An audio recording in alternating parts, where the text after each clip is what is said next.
questions from CSE 2021 Prelims. And in this class,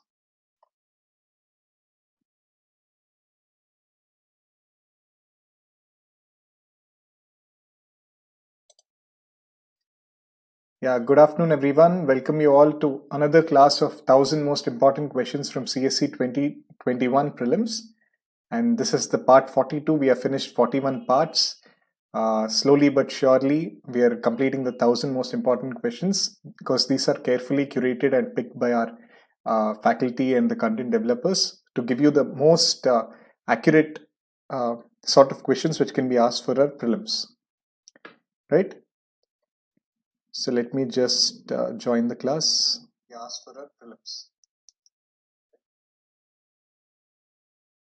Yeah. Hello Abdesh Kumar. Hello R Creation. Good afternoon everyone.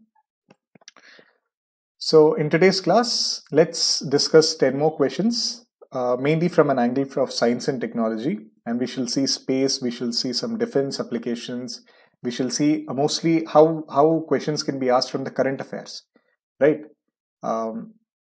Like all of you would be knowing a basic, I hope all of you are a bit aware of the space technology or biotechnology, defense technology. You've had a primary reading. That's the reason why we are discussing questions. But even if you're not comfortable or even if you're just starting out or just a beginner, I'm sure you would still be able to understand this class because everything will be explained to you through this class, right? So let us begin our question and answer sessions. The first question for today. In the era of rocket science and space shuttles, different scientific balloon programs are still preferred for many space explorations, right? Like for example, you can see in the figure here, this is the Ascend program of NASA. Okay, credits are for the NASA website. Okay, this is just one example. So like this, they have the scientific balloons which are launched. They can go up to the stratospheric heights or even more than that, basically the exo-atmospheric zone, where they can have the scientific explorations, okay, or where they can study the different types of clouds, the temperature patterns, the different rays. For example, the Ascend or NASA's recent scientific balloon programs are focusing on the cosmic rays, right? The cosmic rays are the ones which are emitted since the time of the Big Bang, since the time of the beginning of our universe. So by understanding the cosmic rays, NASA is trying to understand the birth of our universe all the way back to Big Bang, right? And even in India, right from last 30-40 years, ISRO has been launching scientific balloons. But even before that, even in 1948, you would be surprised to know, under Dr. Homi Jahangir Baba, TIFR had launched scientific balloons, okay, to understand the atmospheric altitudes. So like the scientific balloon programs are used. So the question here is asking, why is this done? Okay, like presently we have different space shuttles, rocket science, and so much, right? We are launching humans into space. We are thinking of Mars colonization. So in this era also, why exactly do we need scientific balloons, right? So please give your answers.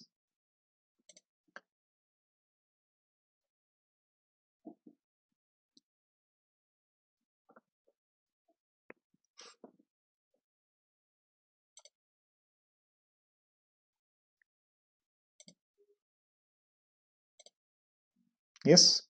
So a lot of given the answer C, which is the correct answer, right? So it's these balloon missions are obviously lower cost compared to maybe ISRO had undertaken a Chandrayaan mission or Mangalyaan missions, or we are planning the Gaganyaan mission, the human space flight. All of them deal with several $billion. Okay, they're extremely costly missions, but a space scientific balloon would be much cheaper. Okay, it can involve maybe nanotechnology, it can involve the membrane sheets which are required, and it'll have a camera strapped. Okay, it can transmit the public internet also.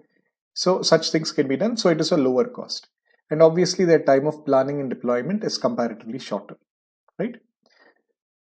So even if you have a basic knowledge of scientific balloon programs, you can see just by applying your mind how you can answer these questions. Yes. Let us see the next question. Which of the following are considered as pillars of growth under the Digital India program? Yes, Chandra Spriha, Google has also done it under Project Loon. Okay, Project Loon of Google. But it is not a scientific balloon. That's why I didn't mention it. Scientific balloons are more dealing with our fundamental science, okay, fundamental exoatmospheric studies. Google's Project Loon is mainly for giving the internet, public internet access, right? Okay, try to answer this question about Digital India.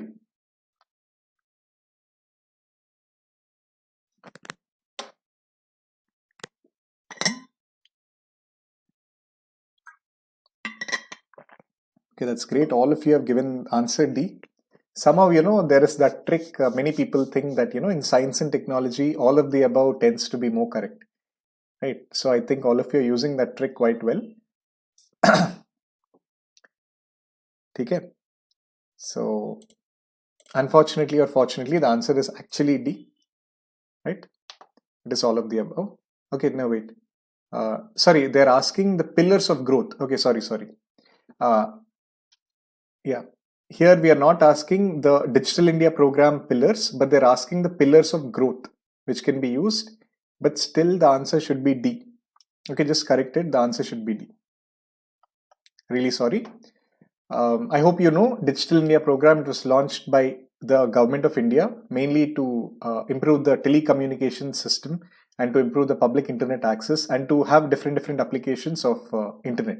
Right? It is estimated that raising the digital connections of our country can have a direct impact on to achieve the $5 trillion economy. It was told by the AJ Paulraj committee. And you have to remember the pillars of the Digital India program, right? There are 9 pillars. Okay, and there is a simple acronym how you can remember the pillars. You can remember it as HIJUMKI. Okay, this is an acronym which I had framed for students because see, such sort of questions can be asked.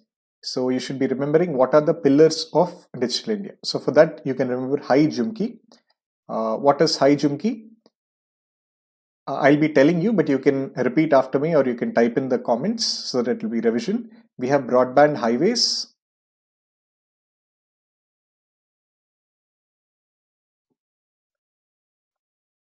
Yes. This is the broadband highway which they have mentioned. Then they have public internet access.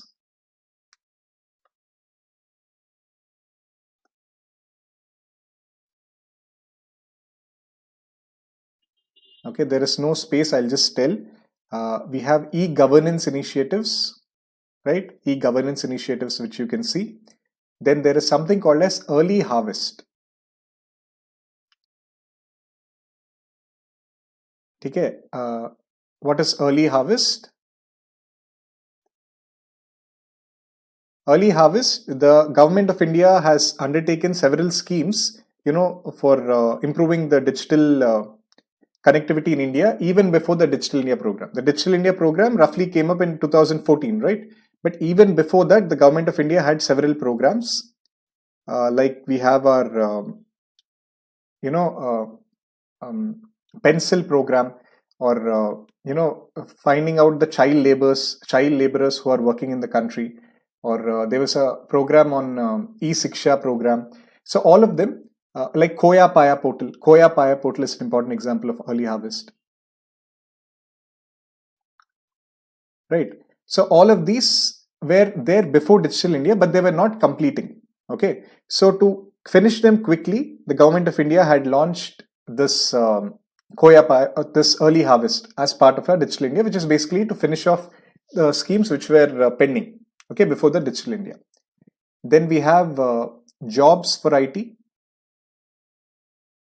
Okay, at least 10 lakh jobs were to be created from IT. Then there was the universal access to mobile. Okay, I'll just write here. But this is more or less achieved in India, right? In India, it is estimated that at least mobile ownership is 130%. That means many people have more than one mobile SIMs. So universal mobile access is more or less achieved. Then we have reducing imports. reducing imports, or you can use it as for M, right? Broadband, highway, yeah, reducing imports. So electronic manufacturing basically. So manufacturing, sorry, this is the word.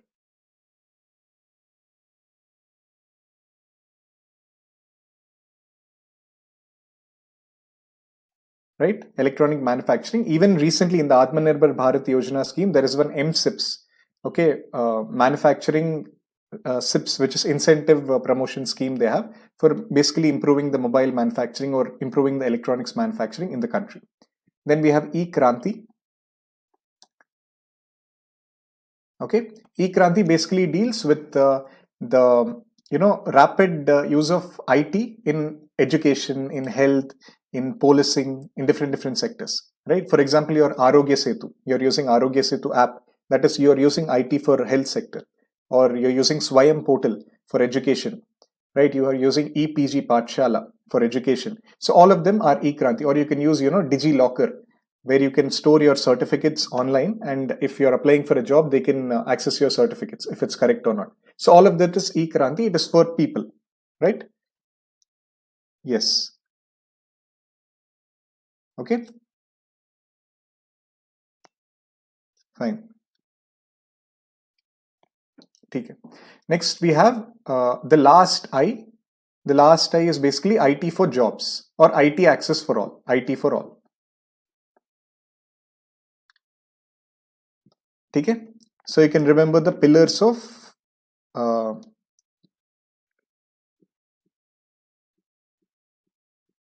Co-Win is also E-Kranti. I'm not sure of Co-Win Chandraspriha. I'll just check that. Okay. So these are the pillars of Digital India, which you can remember by this high Jumki. Okay. You just remember high Jumki and you can revise it once or twice. You'll be remembering it properly. And you can see all of them are part of it. Okay. Our mobile access for everyone, universal mobile access, then electronics manufacturing, then broadbands, highways, e-governance, all of them are part of the Digital India mission. Okay. Next, recently in December, there were studies in microgravity about the effect of microgravity on human health. So let us see how a question can be framed on microgravity and human health in science and technology. So try to attempt this question. Microgravity of space can lead to loss of bone density, muscle mass, cardiac problems. If humans settle on Mars, there may not be any reproduction problems. So try to answer this question. What can be the correct answer?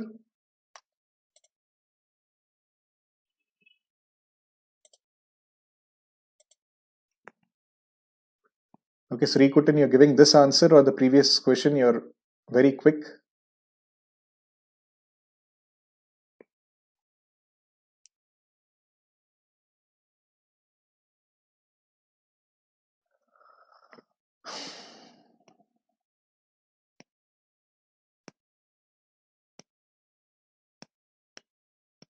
Okay, any more answers?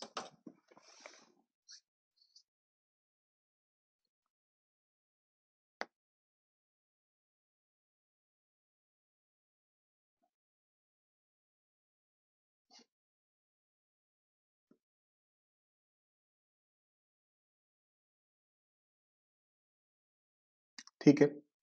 So a lot of you have given the answer C. Many of you have given answer A. Any other answers?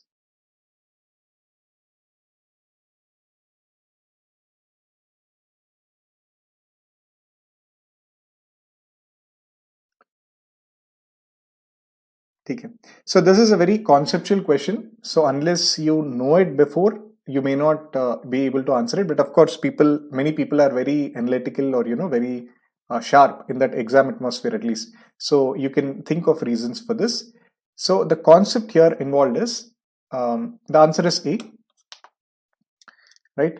The concept involved here is by microgravity in space. This was seen in the International Space Station of NASA, which was of NASA and the European countries, which they have launched the ISS. There, the experiments were done in microgravity, and they have realized that because of the microgravity in space, there can actually be a loss in the bone density. and cardiac problems, because our heart which is there, the main work of the heart is to pump the blood against gravity, right? You have the acceleration due to gravity, right? You are being pulled by the earth, by the gravitational force. So against that, the blood is being pumped by the heart. But in microgravity, since that gravitational conditions are not there, the function of the heart actually reduces, and it keeps on reducing, and it loses its core functions, and it can be subject to cardiac arrest, and there can be a loss of the cardiac immunity.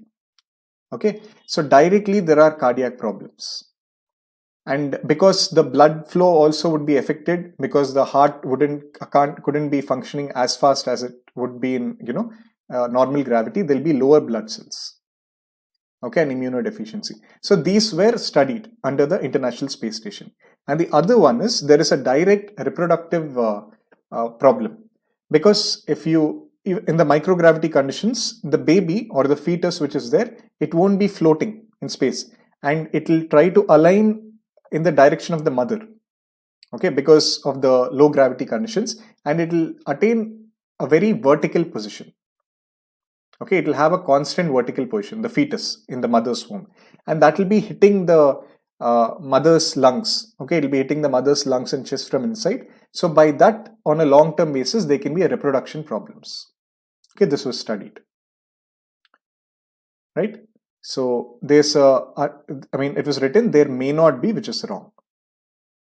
Okay, so there is a more affinity to reproduction problems arising by microgravity.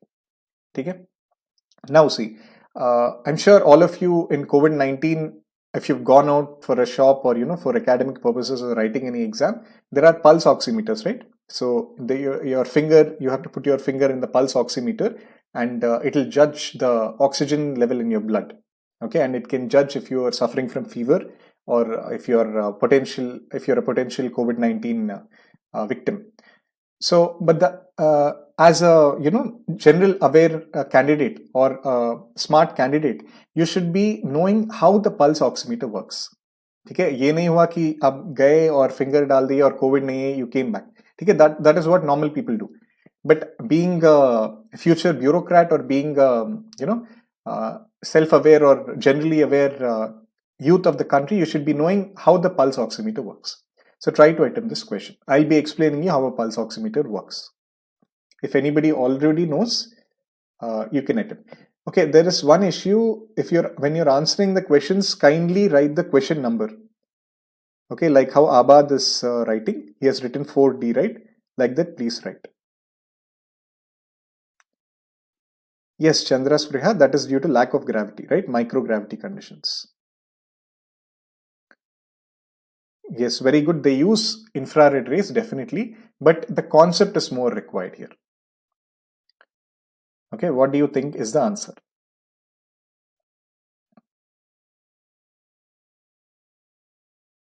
Okay, this is not an easy question.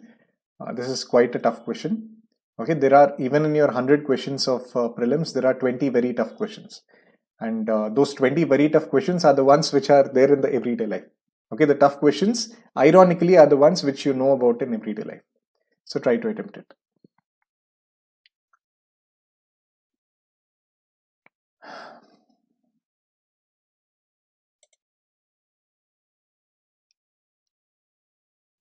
And please attempt only if you're aware of it. Don't guess, because I don't think you'll be able to guess such a question, right? It's quite a conceptual question.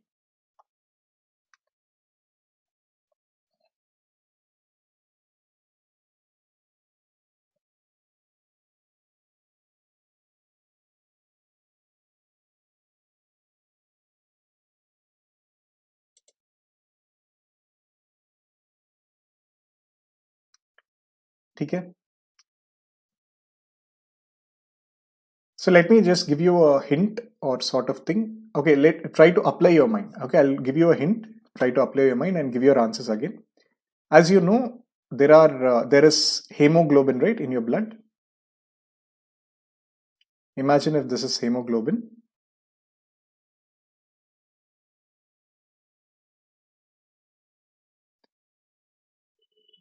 Okay, there are these hemoglobins. Okay, on this they carry oxygen. So this, imagine, is your finger, and in your finger this blood is flowing. Okay, there is oxygen. These are the oxygenated hemoglobin, right? Now this oxygenated hemoglobin have the property of actually absorbing light, because they're oxygenated and there are more if there are more in number, obviously, right, if there are light rays passing on them, compared to a finger with lesser hemoglobin, there more light can pass through. But if there are more hemoglobin, less light will pass through, right? This is basic common sense. Now if there are infrared rays, okay, in a pulse oximeter we are using two sources. We are using the visible red and the infrared. Okay, can somebody tell me between red and infrared which has the more which has the more wavelength? Can somebody tell me?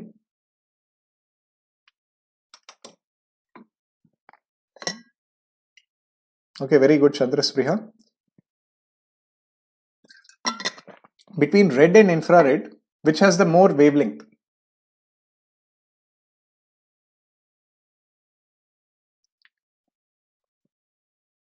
Red to violet, I hope you know, red is your 650 nanometers and violet is your 950 nanometers.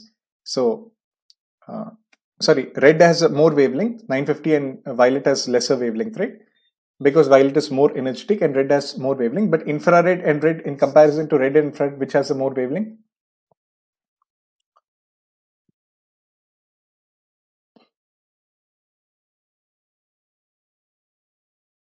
Okay, very good. So infrared has more wavelength.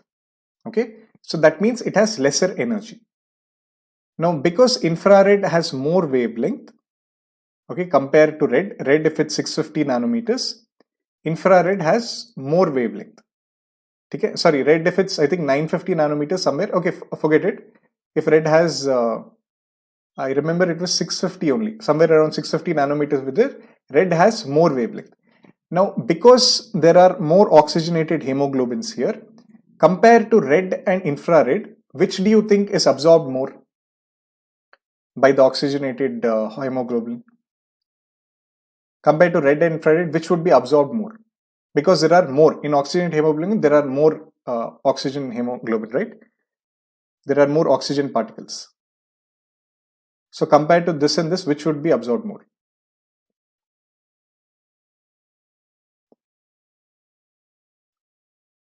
Yes, Vibgyor comes in the visible region. Abad, this is your visible region. Okay, we have violet here. This infrared is not in your visible region, but in the pulse oximeter there is red and infrared. You can only see red, but there is also infrared waves also. Yes, very good. Infrared would be absorbed more, okay, because they have a higher wavelength. They have a higher wavelength and lower energy. That's the reason why they are absorbed more by the oxygenated hemoglobin. Fine. So would this statement be right? Oxygenated hemoglobin absorbs more red light and allows infrared? No, it absorbs more infrared light. Okay, because infrared light is of lesser energy, so it can be absorbed more. But red light has more energy, lesser wavelength, right? I hope you know. Energy is indirectly proportional to your wavelength. So since it has lesser wavelength, it has more energy, so it will be passed through in this oxygenated hemoglobin. And the deoxygenated hemoglobin, obviously, it will be a reverse case. Okay, this would absorb more red light and it will allow more infrared light to pass through. Okay, so the answer would be D. Neither of them are correct. They are basically exchanged. So the correct statement would be oxygenated would absorb more and deoxygenated would absorb more red light and allow more infrared. So you can see if your finger is put here, based on this, okay, this basic understanding you should know, infrared and red it is used, but this is quite a tough question. Even this much tough question I'm not expecting that they'll be knowing oxygenated has more infrared or red rays. Just knowing red and infrared are there and there are patterns which are there, on that a question can be framed. So based on this, based on the absorption of red and infrared, there is a graph. If you carefully see in the ox pulsimeter, there's a graph generated, and based on that, they can tell you how much oxygen is there in your blood. Okay, and based on that, they can tell you if you have COVID or not. Fine. Yes, Abad, I'm explaining fourth question only, right? Abhi tak. Fine. So the answer is D. Next question about Gaganyaan Mission. Please try to attempt this. Gaganyaan Mission, I hope you're aware, ISRO is going to launch human beings into space by the Human Spaceflight Mission. And it was scheduled to be in 2022, but I don't know, because of the COVID-19 situation, it would have been postponed, maybe 1 year. But Gaganyaan Mission, we are launching human beings into space. So try to answer this question.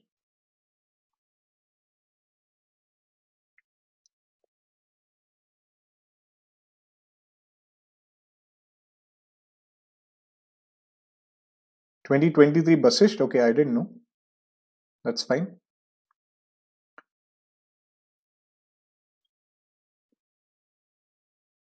Please answer this question. Actually, we had to wrap up this class in half an hour, but it's taking a lot of time. Please let us be a bit quick. Try to answer this question.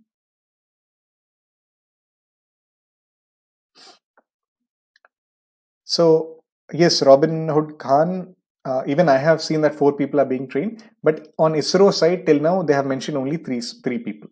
Okay, so I think we should be taking this answer, this as correct, and it will also send a Vyomamitra by this Gaganyaan spacecraft, which is your semi-humanoid robot. Okay, this is your Vyomamitra. It will assist our Vyomnauts. Like if somebody has seen the movie Interstellar, in Interstellar there is TARS. Okay, the TARS, the robot which helps Cooper and his crew.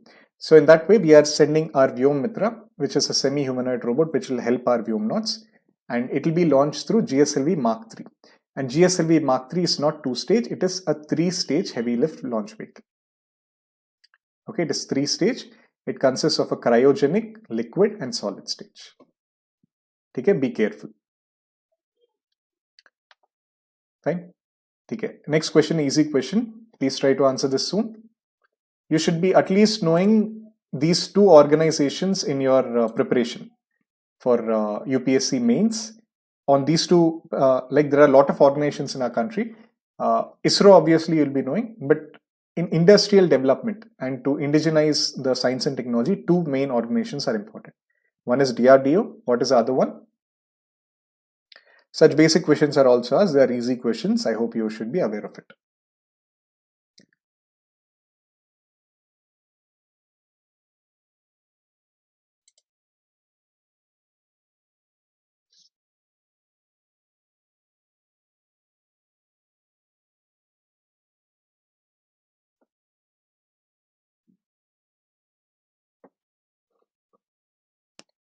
Yes. Okay, some are saying A, some are saying B. So the answer is CSIR. Okay, Council for Science and Industrial Development. Okay, CSIR, which was established in 1942 of our country, and it is going to complete very soon. How many years would it was established in 1942? Actually, in what do you say? In 2018, a question was expected, because based on 75 years, a question can be asked. But very soon it will complete 80 years, so it can be important.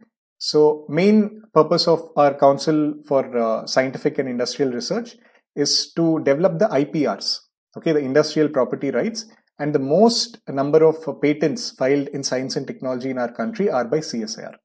Okay, so it works for developing this it helps the Indian government to develop the modern science and technology and indigenization of the science and technology. For example, they have launched something called as ONIR. That's why it was in news. ONIR.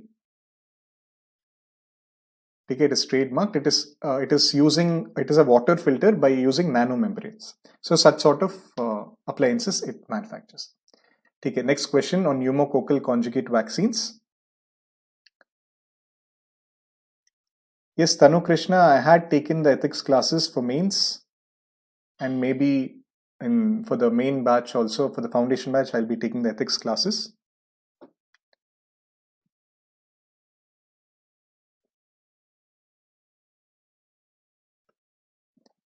Yes, Quit India movement. During Quit India movement, the CSR was launched actually.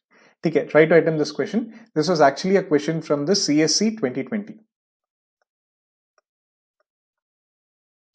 2019? Yeah, 2019 था ना ये? ठीक है, 2020. उसका अभी mains is going on now. In 2021, I think day after tomorrow and all, there's mains exams, right? From 7th. So this was asked in the recent prelims.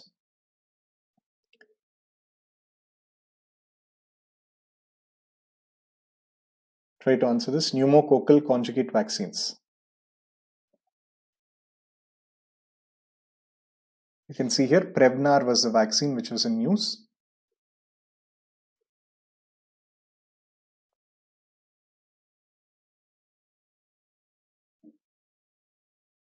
See this question, let us see how we can attempt it. Even if you don't know anything about pneumococcal conjugate vaccines, let's see how you can get the answer. These vaccines are effective against pneumonia, meningitis, sepsis. Okay, you may not know this. Okay, leave it aside. Then their dependence on antibiotics, it reduces the dependence on antibiotics which are not effective against drug-resistant bacteria. Can be reduced. Okay, I hope you know there is a lot of talk on antimicrobial resistance, antibacterial resistance, where the bacteria, even the TB bacteria and all, it is growing resistant to the antibiotics. Fine. And the next is these reactions have no side effects and cause no allergic reactions. This is most probably wrong. Okay, because abhi tak koi vaccine aisa bana nahi hai which doesn't have side effect. It might have small side effects or small allergic reactions, like there can be some difficulty in breathing, or some accompanied cough, or sudden rise in temperature of your body. These are very basic ones which happen with every vaccine, because a vaccine is ultimately a foreign substance. You're having a foreign substance with an antigen which produces antibodies in your body. So because there is a foreign substance, there would be some side effect. There would be some allergic reactions. Even if you have some outside food, okay, you will have some sort of side effect. You may not be realizing it, but it would happen. So 3 is definitely wrong. You can eliminate that. 1 is there in both options. Forget about it. Second one is prominently in use. Antibiotic resistance. And even if you don't know antibiotic resistance, if you're always, prevention is better than cure, right? So if you're able to prevent some bacterial disease, or if you're able to prevent pneumonia, meningitis, sepsis, you wouldn't need antibiotics at a later stage. So 2 also would be right. So the answer is 1 and 2. Okay? So like this, by elimination, you can get the answer, right? Okay. Another question from your current affairs. This was launched recently in October 2020.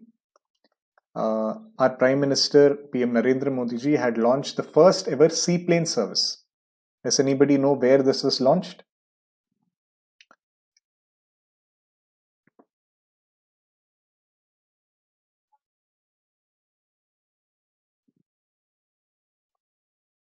Okay, such basic current affairs questions are also asked. There, for example, in 2016, there was a question: which of the following is a inland port which is recently inaugurated, or which of the following are rivers are being interlinked? So they are one-word answers, which you can get them correct. Okay. So the answer is yes, A. Very good for people who have answered it. This was launched in October 2020. It was between Kevadia, near your Sardar Vallabhbhai Patel Statue of Unity, to Sabarmati. So it is roughly 200 kilometers, and our Prime Minister had actually flown in this seaplane service. So it was prominently in use in October 2020. Okay. Okay. Next is a conceptual question. Try to answer it. Which of the following is incorrect? Read them carefully and let me know what is the answer.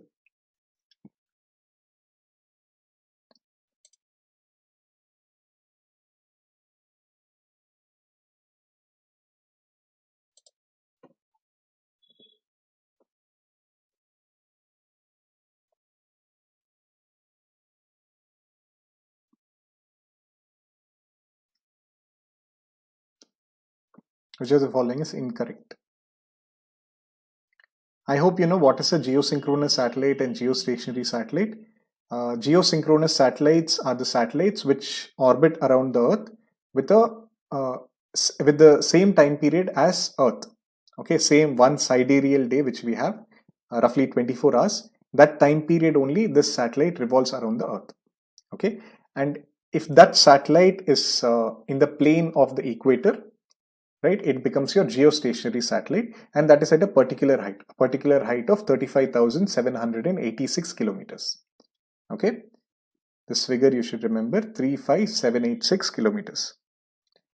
At this height, over the equator, at the equatorial plane, if it revolves, it is your geostationary satellite. Okay, that is geosynchronous and geostationary. And a okay, C is correct. Let me just explain C until you give the answer. See, a spacecraft, it is, for example, if this is Earth, and the spacecraft, if it has to attain this geosynchronous orbit, geostationary or geosynchronous orbit in the equator plane, okay, it has to be a circle. It is not directly launched like this. Okay, we use something called as geosynchronous transfer orbits. So a satellite is launched like this, right? It will touch an apogee, then it will have its perigee. Okay, then again it will touch an apogee, then it will have a bigger perigee. Right, it will have a apogee, then it will touch the bigger perigee, and ultimately it will take the circular motion, right? So this sort of geosynchronous transfer orbits are there. Okay, it has a highly elliptical orbit, and slowly it will come into that geosynchronous or geostationary orbits. They are also called as Hoffman orbits.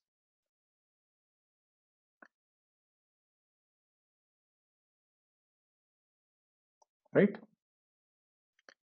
Yes, Chandraspriya, in the Mangalyaan movie also they show this, right? Hoffman orbits. So not only in that, but generally we launch the geostation geosynchronous like this, right? So the answer is D, as many of you have told. It was not launched from Odisha. It was actually launched from the Kourou space base in French Guiana. Okay, because it was a very heavy satellite, and our GSLV Mk III is still not attained perfection, right? We are still having tests. We have launched the Chandrayaan 2 by GSLV Mk III, but by that we are still, I mean, for a commercial transaction, we have launched from Kourou in French Guiana. This is your geosynchronous orbit. Okay, it has the same time period as Earth. Okay, and yeah, first question also is right, because it is launched in the same direction as the spinning, because it can help the engines get a boost. Okay, it will help in saving the orbits. That's the reason why, the Kourou, which is there in French Guiana in South America, right? Pardon my drawing. Okay, or you have USA, they have the Cape Canaveral in Florida coast, or even in India, we have Sriharikota.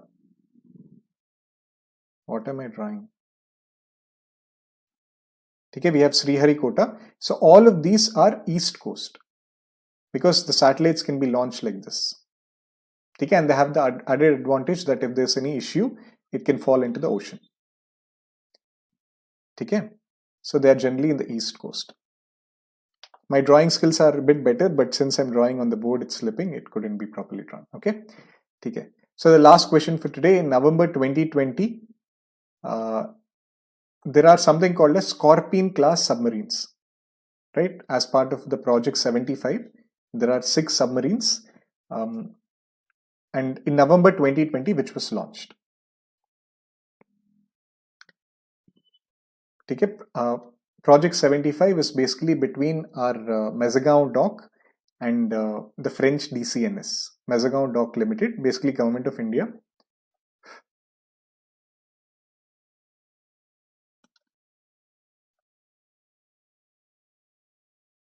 And DCNS, which is a French company. So under both of this, please don't ask me the acronym for DCNS, it's a French word. Okay. So between both of these, they have a collaboration, and we are developing the Scorpion class submarines. Okay. And part of this, there are 6 submarines which are launched till now. Initially, the Kalvari was launched Similarly, the Khanderi, Karanj, ठीक है, Vela, Wagir and Wagshir. Right, these 6 are being developed, and Kalvari and Khanderi are already launched. Okay, they are commissioned in the sea. Karanj and Vela, their sea trials are going on. Okay, their sea trials are going on aggressively, like on a major level. Now you can tell me the answer, I think. Okay, the answer is Wagir, which is C, and it was recently launched in November 2020. Wagshir is going to be deployed. Okay, already done. Their sea trials are done. This is recently launched. All right. So that's it, class. These are the 10 questions for today. And I hope you had a good class. And for people who are not part of our Gradeup Super, I hope you are aware we have a Gradeup Super subscription where we'll be taking up the IAS 2021 comprehensively. Okay, for GS Prelims and Mains, it will be a comprehensive course. It will be covered in both English and Hindi medium. Okay, and part of this, you'll be getting access to 350 plus live GS classes and accompanied material to it. Every part of the syllabus would be covered in the material, and you'll be getting a lot of 5,000 plus practice questions. And additionally, you'll be getting free access to our classes of Yojana, India Yearbook, Kurukshetra, and CSAT. Generally, many institutes don't cover this, but there are a lot of questions asked from the magazines. So that is also covered as part of our course. Then we have mock tests for prelims, and we also have mock tests for mains. Okay, all of this is part of the Gradeup Super subscription. Right? Okay, very good. Abad 9 out of 10 and Chandraspriya 8 of 10. It's a very good score.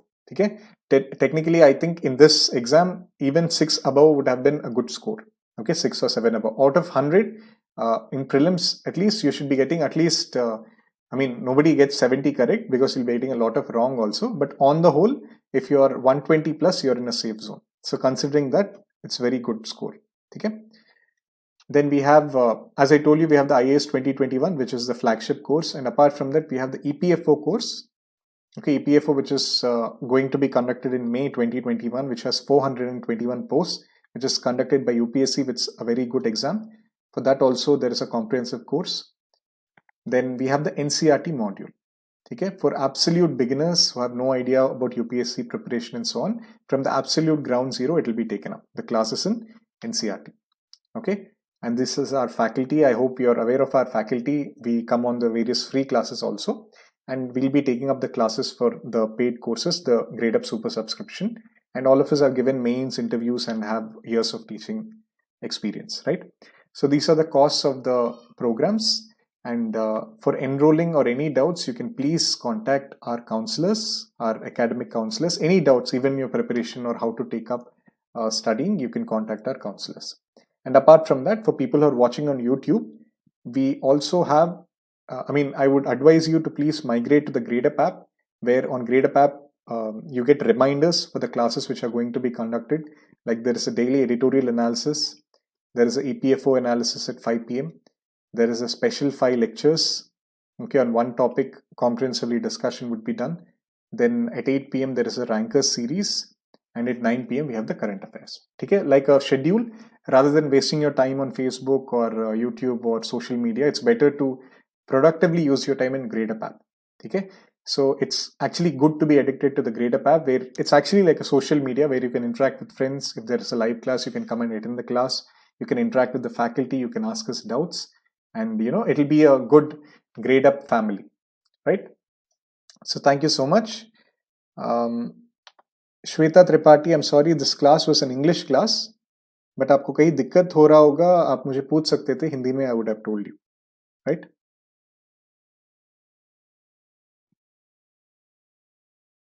Fine.